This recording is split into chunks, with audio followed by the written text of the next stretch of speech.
Hello, my name's Leasa Clark. I'm a 40-year-old female, mother to Max, who's 5, and my partner's Phil.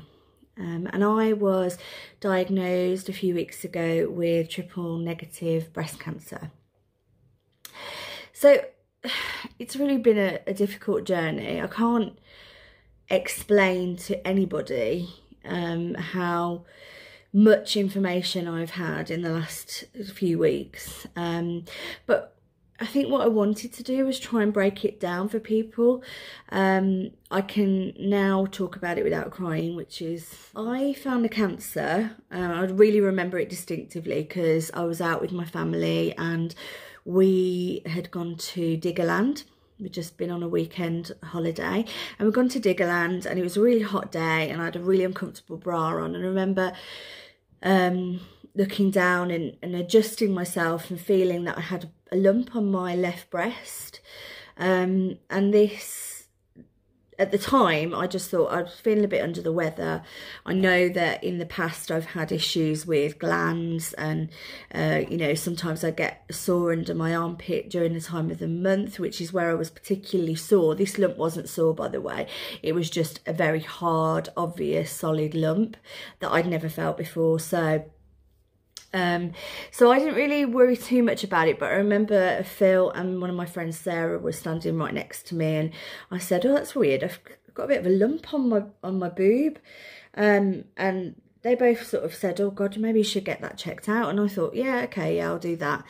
And it did play on my mind a little bit, but anyway, I went and I got it checked. If you have got a lump, just go get it checked straight away. It doesn't matter if you feel like it's not going to be cancer, go get it checked.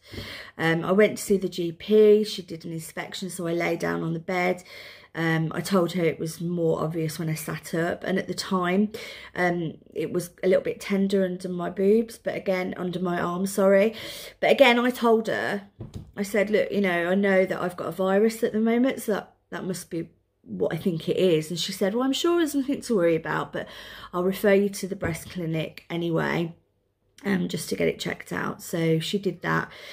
And within a few days, I'd got a letter through saying that I was going to go for an examination to check the lump. It came through relatively quickly. It came through within 3 or 4 days, I think.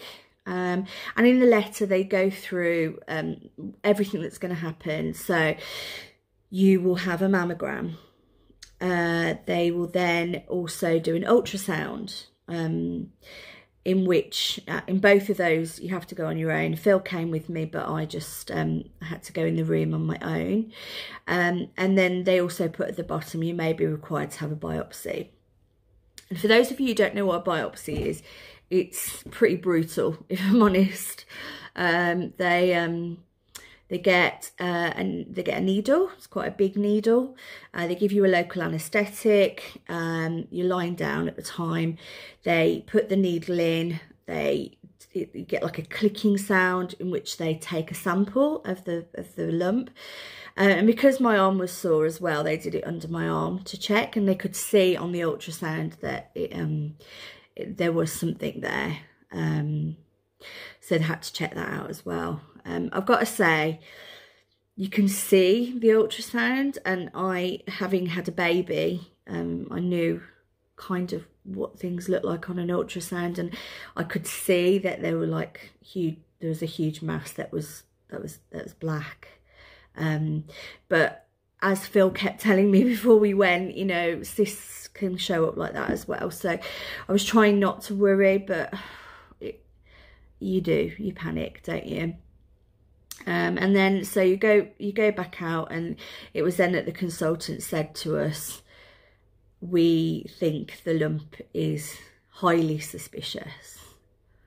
I mean, for God's sake, highly suspicious. You're just sitting there and you're going, just tell me. And I said to him, just tell me, like, is it cancer or is it not cancer? And he said, well, we can't say until we get the biopsy results back, but the likelihood is, you know, well, we can't say. He said it's highly suspicious. And I just said, well, what percentage of people do you say that to where it turns out to be cancer? And at this point I was quite angry, but because it felt like they were saying, you've got cancer, but we can't tell you that you've got cancer.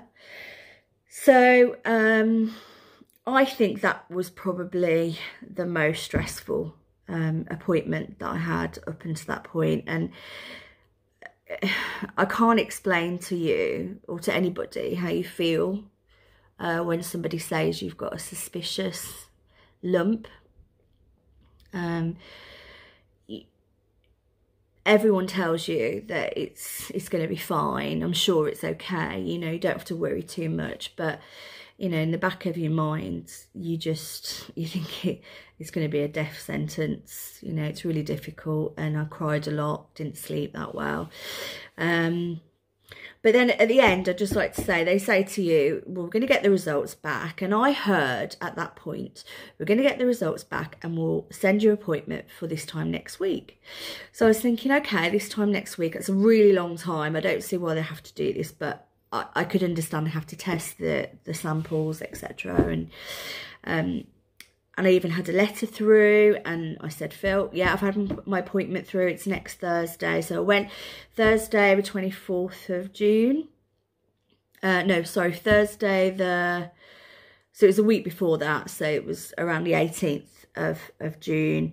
And I said, right, okay, well, my appointment's next week. So it was like the 24th. So I'd geared myself up, I'd had my letter through, we'd booked time off, we were going to see this consultant, they were going to tell us whether it was cancer.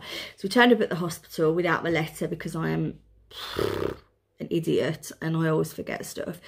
And the lady said, sorry, Miss Clark, we haven't got you booked in until next week. Well, of course, I haven't had any sleep for a week. And I was just like, I cannot leave here without somebody telling me something. And I just burst into tears. I mean, you know, it's me. I burst into tears at the drop of a hat anyway. So somebody telling me that I can't get results for cancer, as you can imagine, was pretty dramatic. And so the cancer nurse took me to a room and gave me a cup of tea. I had a cry on a field because I was so frustrated and tired. And then she came back a couple of minutes later and said, look, your consultant is not in today. However, we have had some results back and one of the other consultants is willing to see you. And just hearing those words, the whole thing was lifted off my shoulders. And I just said, okay, brilliant. This is great. I stopped crying. I got myself together.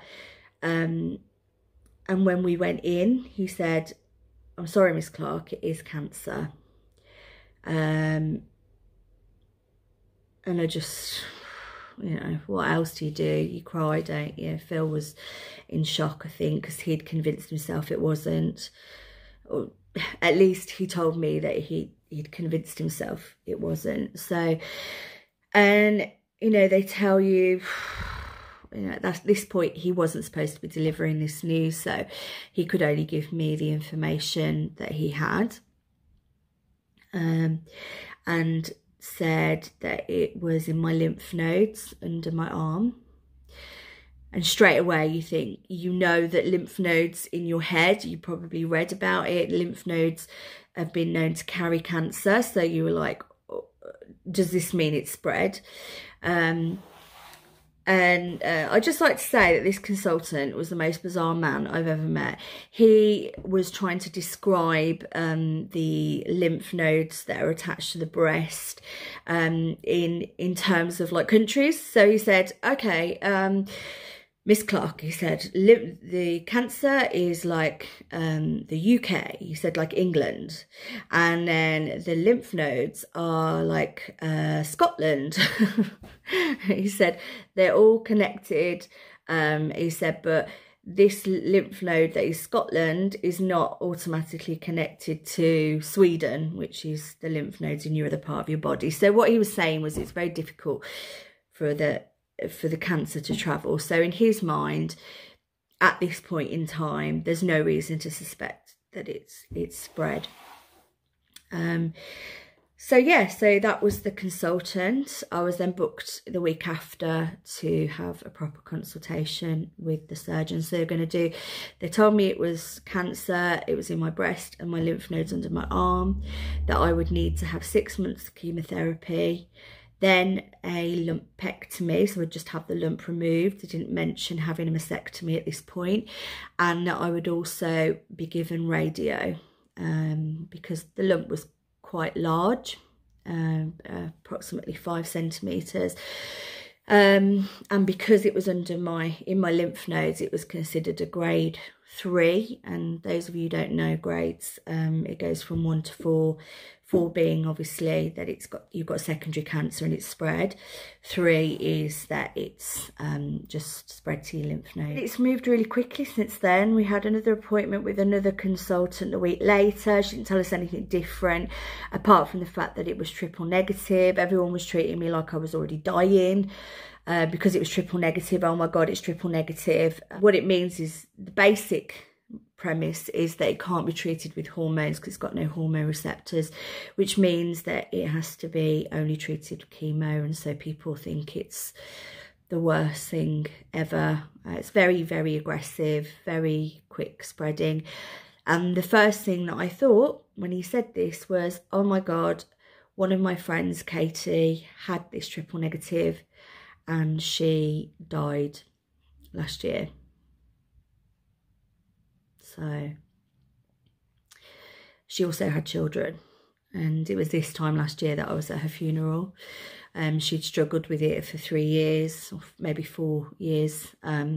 It started with triple negative breast cancer, and yeah, it had spread, and she didn't make it. So of course I just went straight to her page and read her story again, and it was just, the parallels for me at that point just felt really real. And you get that feeling where you think, I'm going to die, I'm going to die.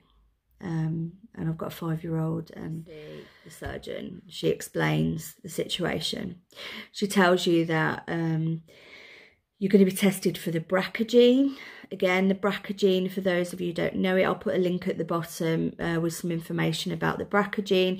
But the BRCA gene is a gene mutation that basically is mainly aimed at women, and it causes breast cancer and ovarian cancer. If you do have the BRCA gene, it's very likely that if you don't have a double mastectomy and a hysterectomy, that it will come back. So the surgeon explained, I will have a lumpectomy unless it comes back that I've got the BRCA gene, and then I'll have to decide if I want to have a double mastectomy and a hysterectomy. So I'm waiting for those results to come back yet. I don't know if they're going to be positive or not. In the meantime, I've also had more blood tests, CT scan, MRI. I'm going to find out on Monday. I think I'm getting the MRI and CT scan results about Monday. I'm also seeing the chemo nurse, and it's been 3 weeks since I was diagnosed, and I start chemo on Thursday. So that's this week, and it's moved very quickly, which I'm glad about. I'm really glad about. I mean, the NHS have been amazing, and if you live in this country, God, thank God for the NHS. So far, I can't complain about how quickly and how rapidly they've responded. So, yeah. So I'm now waiting for chemo. As you can see, I now have hair. It's a bit messy at the moment because I was out last night, but yeah, I have been told that it's likely that I'll lose my hair. I've got the chemo nurse Monday, then the oncologist with, I think, my test results. Tuesday, I've got another test, and also I'm having my hair chopped short. I've never had short hair. I kind of got to get used to it because I'm going to maybe be bald in a few weeks' time. So, yeah. And Thursday, I have my first round of chemo, which I'm terrified about, to be honest. It's a thing out of everything that's just the most scary, really. And again, I'll do another video about what I know, what I've learnt about chemo so far. So that's it in a nutshell. My family know now. We've told Max's school, and we sat down with Max this morning. What he took away from it was, so we mentioned cancer, we mentioned the chemo, we mentioned Mummy's going to be sick and I'm going to have an operation. He was more terrified about the operation because obviously he doesn't know how I'm going to react to the chemo, neither do we. And he just cracked up laughing for probably about like a couple of minutes, talking about how I was going to be a baldy head and he didn't want to see my shiny bald head, but he found it really funny. So yeah, so I think with him it's going to sink in slowly but surely, depending on how I react to the chemo. And I am going to, once all my family know, I'll then start posting a bit more regularly. But you know, I feel like I've just given you so much information. If you've got any questions you want to ask me, let me know. I'm going to post as often as I can, as much as I feel I can, because as it stands, this is like a whistle-stop tour of, you know, what's happened over the past few weeks. Phil and I have been tested, you know. I think he's probably, well, he is scared. I'm scared. But we're getting there. I'll post again. I'm going to post again after I've been for my results on Monday and had my meeting with the chemo nurse. I think I'll put the chemo information in that one. And then I will also post again after I've had my hair cut. It's really short and you can see I'm not going to like it. I'm going to hate being bald. Oh, I forgot. I went and got my wig today. I went and got my wig. Wonderful, wonderful, wonderful, wonderful people, Trendco. Okay, these two ladies were fantastic. I took my sisters with me. It's terrifying. You walk in and you're like, oh my God, I'm going to try these wigs on. I don't want to be bald. And I thought I'd be really excited, but I wasn't. And we chose all these bold, like blonde, long blonde, short bob. And then the lady gave us really good advice. And she said, look, you know, you're going to be tempted to go for something different. But when you lose your hair, you're going to want to look as normal as possible. So go for something that's quite similar to what you've got at the moment. I love my hair. I love it. I'm a plus size girl. I'm a size 20. 20 to 22, so I'm big, I'm large, as you can see. You know, I'm not small, I'm a big girl, got a big bum. So for me, hair and makeup help, you know, they give me confidence. So it's a big thing for me, you know, I'm struggling with it. But these ladies were just amazing. You have your own room. There's nobody else in the shop whilst you're trying stuff on. We had a bit of a giggle about some of the wigs. I looked like Rapunzel a few times with like a long blonde one. And we got one in the end that we thought looked close to the kind of style and kind of hair that I would usually have. It's a bit lighter than what I've got at the moment. So we've got the wig, we've got the turban. Cancer hat, as I call it, and it's just in preparation because I just don't know how I'm going to react and I want to be prepared, and that's it really. I've got some really good support. I'm so lucky. I've got really good friends, I've got amazing family. My partner's just phenomenal, he's just amazing, you know. And we've got Breast Cancer Haven just up the road. So we're really lucky. Like I could walk there, it's half a mile. And they've been so supportive. They've just I had my first session just chatting to the breast nurse the other day, and you know, I was able to just get it all off my chest, and I kind of said everything that I've said here, blah, blah, blah, blah, blah, blah, blah, blah. Too much information, stop talking. But she just listened, and it was lovely. They've got a little garden there. They do Tai Chi and complementary therapies, and I just need to stay as positive as possible. I'd just like to add that I've always suffered with mental health. So it is a concern for me that I want to continue to be able to stay positive and be as optimistic as I possibly can be. So I'm going to try and use as many positive influences that I can. And you know, if anybody's got any ideas on that, that's local to Solihull, please let me know. But for now, I have talked for 23 minutes. That's a really long time. And I will do some more updates a bit later